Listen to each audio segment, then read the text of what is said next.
Predsjednik Turske Recep Tayyip Erdogan kritikovao je stav Zapada o ruskoj operaciji u Ukrajini.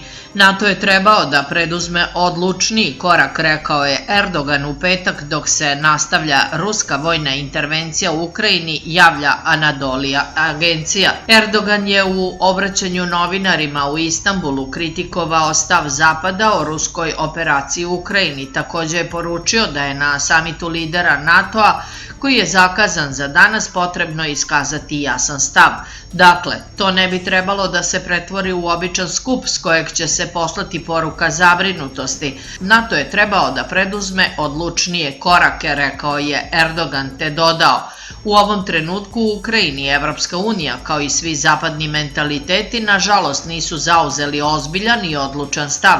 Imali smo vrlo otvorene razgovore i sa generalnim sekretarom NATO-a Jensom Stoltenbergom u vezi sa ovim pitanjem.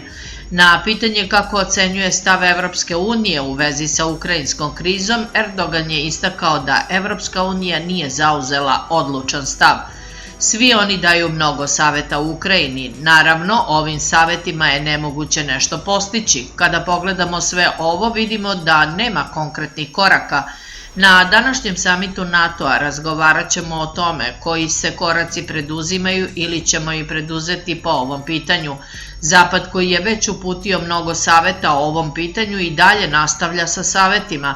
Nadam se da će na današnjem samitu NATO-a biti zauzet odlučniji stav, jer su, kao što znate, skoro sve zemlje članice Evropske unije i članice NATO-a. Ali kada se ne iznese stav i ne pokaže odlučnost, naravno, kako je to rekao ukrajinski predsjednik Vladimir Zelenski, daju nam samo savete, a ne pružaju nikakvu podršku.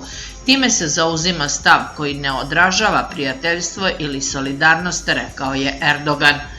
Na pitanje o državljanima Turske koji se nalaze u Ukrajini podsjetio je da se Ministarstvo spoljnih poslova već oglasilo o ovom pitanju. Naša ambasada i generalni konzulat su spremni na svaki korak. Naravno, situacija u aviosaobraćaju trenutno nije baš bezbedna, kazao je Erdogan.